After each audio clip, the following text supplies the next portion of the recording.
स्वागत है आप सभी का आपके अपने चैनल ज्ञान अर्थ में बहुत बहुत स्वागत है। माँ संतोषी माता की कृपा आपके और आपके समस्त परिवार पर सर्वदा सर्वदा बनी रहे। श्रोताओं, आज की इस वीडियो में आप श्रवण करेंगे माँ संतोषी की व्रत कथा। इसके श्रवण मात्र से साधक की सभी मनोकामनाएं शीघ्र ही पूर्ण होती है। निसंतान को संतान की प्राप्ति होती है और निर्धन को धन की प्राप्ति होती है। और जो भी साधक इस कथा को श्रद्धा भक्ति के साथ श्रवण करता है तो उसके सभी मनोरथ माता संतोषी शीघ्र ही पूर्ण करती है। शुक्रवार की यह पावन व्रत कथा जीवन की सभी समस्याओं को समाप्त कर देती हैं। यदि आपने शुक्रवार को व्रत रखा है या नहीं भी रखा है तो भी आप सच्ची श्रद्धा भाव से माँ संतोषी की व्रत कथा अवश्य ही श्रवण करें। इसके रसपान से साधक की सभी दुख दारिद्रता दूर होती है। तो आइए श्रोताओं, रसपान करते हैं माँ संतोषी की व्रत कथा का। एक बुढ़िया थी, उसके 7 बेटे थे। 6 कमाने वाले थे जबकि एक निकम्मा था। बुढ़िया 6 बेटों की रसोई बनाती, भोजन कराती, उनसे जो कुछ जूठन बचता वह 7वें को दे देती। एक दिन वह पत्नी से बोला, देखो मेरी माँ को मुझ पर कितना प्रेम है। वह बोली, क्यों नहीं, सबका जूठा जो तुमको खिलाती है। वह बोला, ऐसा नहीं हो सकता, मैं जब तक अपनी आंखों से ना देख लूं मान नहीं सकता। बहू हंसकर बोली, देख लोगे तब तो मानोगे। कुछ दिन बाद त्योहार आया। घर में 7 प्रकार के भोजन और चूरमे के लड्डू बने। यह सब जांच करने के लिए सिर दुखने का बहाना कर पतला वस्त्र सिर पर ओढ़े रसोई घर में सो गया। वह कपड़े में से सब देखता रहा। 6 भाई भोजन करने आए। उसने देखा माँ ने उनके लिए सुंदर आसन बिछाकर नाना प्रकार की रसोई परोसी और आग्रह करके उन्हें जमाया। वह देखता रहा। 6 भोजन करके उठे तब माँ ने उनकी जूठी थालियों में से लड्डुओं के टुकड़े उठाकर एक लड्डू बनाया। जूठन साफ कर बुढ़िया माँ ने उसे पुकारा, बेटा 6 भाई भोजन करके चले गए, अब तू ही बाकी है, अब तू कब खाएगा। वह कहने लगा, माँ मुझे भोजन नहीं करना, मैं अब परदेश जा रहा हूँ। माँ ने कहा, कल जाता है सो आज ही चला जा। वह बोला, हाँ आज ही चला जा रहा हूँ। यह कहकर वह घर से निकल गया। 7वें बेटे को परदेश जाते समय पत्नी की याद आ गई। वह गौशाला में कंडे उपले थाप रही थी। वहां जाकर बोला, अब हम जावे परदेश, आवेंगे कुछ काल, तुम रहियो संतोष से धर्म अपनो पाल। वह बोली, जाओ पिया आनंद से, हमरो सोच हटाए, राम भरोसे हम रहे, ईश्वर तुम्हें सहाय। 2 निशानी आपन देख धरू में धीर, सुधी मती हमारी, बिसारियो रखियो मन गंभीर। वह बोला, मेरे पास तो कुछ नहीं, यह अंगूठी है सो ले ले और अपनी कुछ निशानी मुझे दे। वह बोली, मेरे पास क्या है, यह गोबर भरा हाथ। यह कहकर उसकी पीठ पर गोबर के हाथ की थाप मार दी। वह चल दिया। चलते चलते दूर देश पहुंचा। वहां एक साहूकार की दुकान थी। वहां जाकर कहने लगा, भाई मुझे नौकरी पर रख लो। साहूकार को जरूरत थी। बोला, रह जा। लड़के ने पूछा, तनख्वाह क्या दोगे। साहूकार ने कहा, काम देखकर दाम मिलेगा। साहूकार की नौकरी मिली। वह सुबह 7 बजे से 10 बजे तक नौकरी बजाने लगा। कुछ दिनों में दुकान का सारा लेन देन, हिसाब किताब, ग्राहकों को माल बेचना, सारा काम करने लगा। साहूकार के साथ 8 नौकर थे। वे सब चक्कर खाने लगे। यह तो बहुत होशियार बन गया। सेठ ने भी काम देखा और 3 महीने में ही उसे आधे मुनाफे का हिस्सेदार बना लिया। वह कुछ वर्ष में ही नाबी सेठ बन गया और मालिक सारा कारोबार उस पर छोड़कर चला गया। इधर उसकी पत्नी को सास ससुर दुख देने लगे।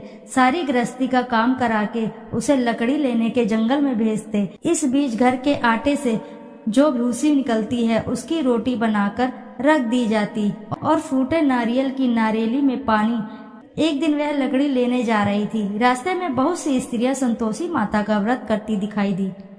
वह वहां खड़ी होकर कथा सुनने लगी और पूछा, बहनों तुम किस देवता का व्रत करती हो और उसके करने से क्या फल मिलता है। यदि तुम इस व्रत का विधान मुझे समझाकर कहो तो मैं तुम्हारा बड़ा ही एहसान मानूंगी। तब उनमें से एक स्त्री बोली, सुनो, यह संतोषी माता का व्रत है। इसके करने से निर्धनता दरिद्रता का नाश होता है और जो कुछ भी मन में कामना हो वह सब संतोषी माता की कृपा से पूरी होती है। तब उसने उस व्रत की विधि पूछी। वह भक्तिनी स्त्री बोली, 1.25 आने का गुड़ चना लेना, इच्छा हो तो 5.25 आने का लेना या 1.25 रुपए का भी सहूलियत के अनुसार लाना।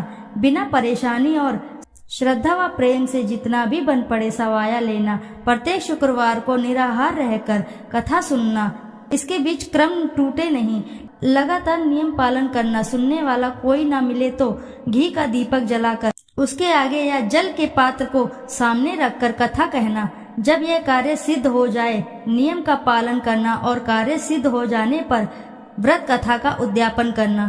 3 मास बीतने पर माता फल अवश्य ही पूर्ण करती हैं।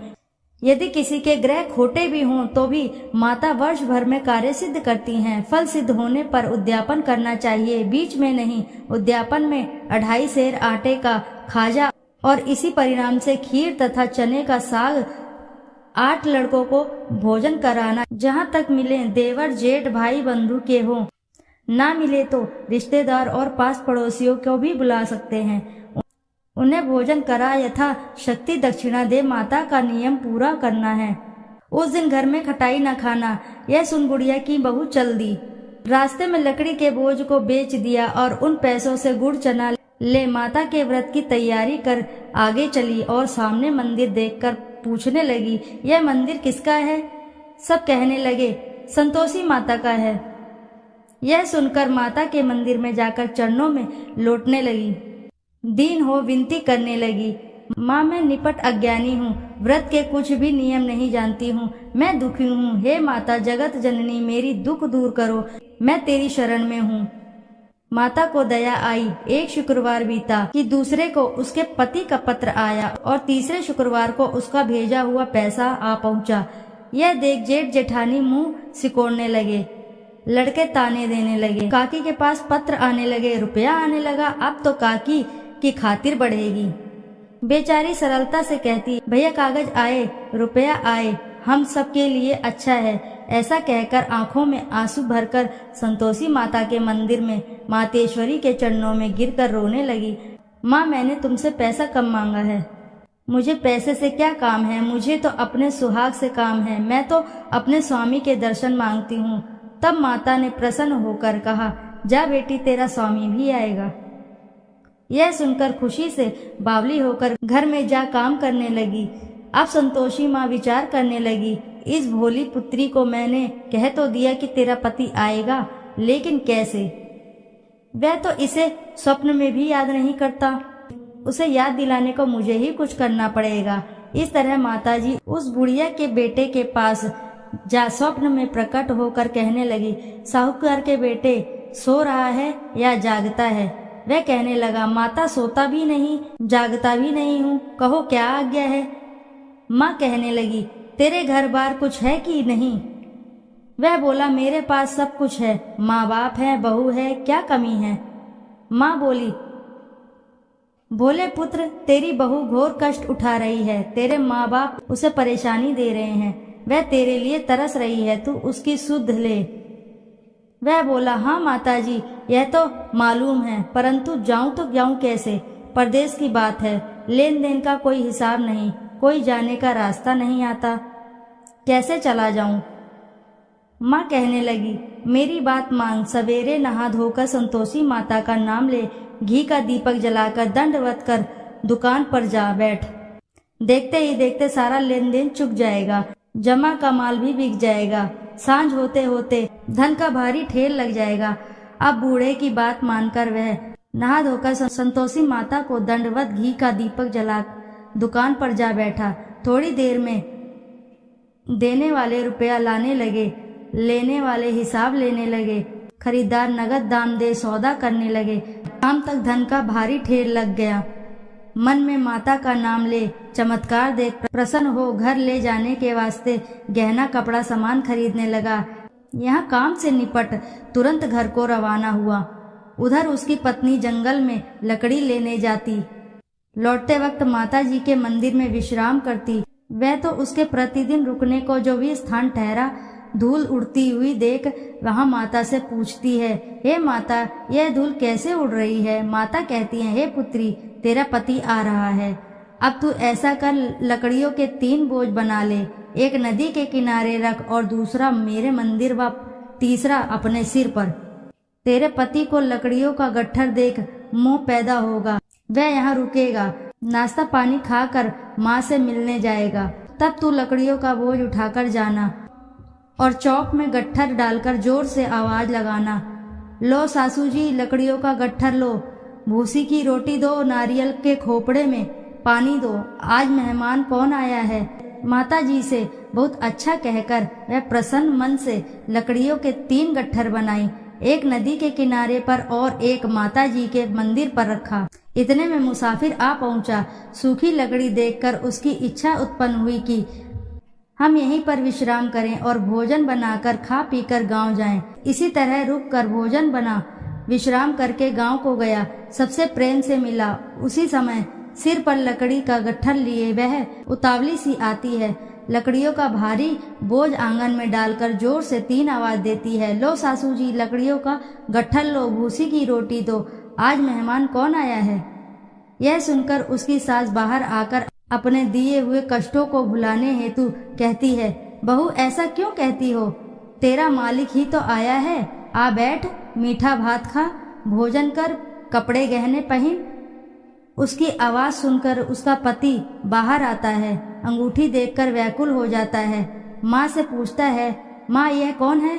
माँ बोली, बेटा यह तेरी बहू है, जब से तू गया है तब से सारे गांव में भटकती फिरती है, घर का कामकाज कुछ करती ही नहीं, 4 पहर आकर खा जाती है। वह बोला, ठीक है माँ, मैंने इसे भी देखा और तुम्हें भी, अब दूसरे घर की ताली दो, उसमें रहूंगा। माँ बोली, ठीक है, जैसी तेरी मर्जी। तब वह दूसरे मकान की 3री मंजिल का कमरा खोलकर सारा सामान जमाया। एक दिन में राजा के महल में जैसा ठाट बाट बन गया। अब क्या था, बहू सुख भोगने लगी। इतने में शुक्रवार आया। उसने पति से कहा, मुझे संतोषी माता के व्रत का उद्यापन करना है। पति बोला, खुशी से कर लो। यह वह उद्यापन की तैयारी करने लगी। जिठानी के लड़कों को भोजन के लिए कहने गई। उन्होंने मंजूर किया, परंतु पीछे से जिठानी ने अपने बच्चों को सिखाया, देखो भोजन के समय खटाई मांगना, जिससे उसका उद्यापन पूरा ना हो। लड़के खाने आए, खीर खाना पेट भर खाया, परंतु बाद में खाते ही कहने लगे, हमें खटाई दो, खीर खाना हमको नहीं भाता, देखकर आरुचि होती है। वह कहने लगी, भाई खटाई किसी को नहीं दी जाएगी, यह तो संतोषी माता का प्रसाद है। लड़के उठ खड़े हुए, बोले, पैसे लाओ। बोली बहू कुछ जानती नहीं थी, उन्हें पैसे दे दिए। लड़के उसी समय हट करके इमली खटाई ले खाने लगे। यह देखकर बहू पर माता जी ने कोप किया। राजा के दूत उसके पति को पकड़कर ले गए। जेठ जेठानी मनमाने वचन कहने लगे, लूट लूट कर धन इकट्ठा कर लाया है, अब सब मालूम पड़ जाएगा, जब जेल की मार खाएगा। बहू से यह सहन नहीं हुए। माता संतोषी से मांगी माफी। रोती हुई माता जी के मंदिर गई, कहने लगी, हे माँ तुमने क्या किया। हंसाकर अब भक्तों को रुलाने लगी। माता बोली, बेटी तूने उद्यापन करके मेरा व्रत भंग किया। वह कहने लगी, माता मैंने कुछ अपराध किया है, मैंने तो भूल से लड़कों को पैसे दे दिए थे, मुझे क्षमा करो, मैं फिर तुम्हारा उद्यापन करूंगी। माँ बोली, अब भूल मत करना। वह कहती है, अब भूल नहीं होगी, अब बतलाओ वे कैसे आएंगे। माँ बोली, जा पुत्री, तेरा पति तुझे रास्ते में आता मिलेगा। वह निकली, राह में पति आता मिला। वह पूछी, कहाँ गए थे। वह कहने लगा, इतना धन जो कमाया है उसका टैक्स राजा ने मांगा था, वह भरने गया था। वह प्रसन्न हो बोली, भला हुआ, अब घर चलो। कुछ दिन बाद फिर शुक्रवार आया, फिर किया व्रत का उद्यापन। वह बोली, मुझे फिर से माता का उद्यापन करना है। पति ने कहा, करो।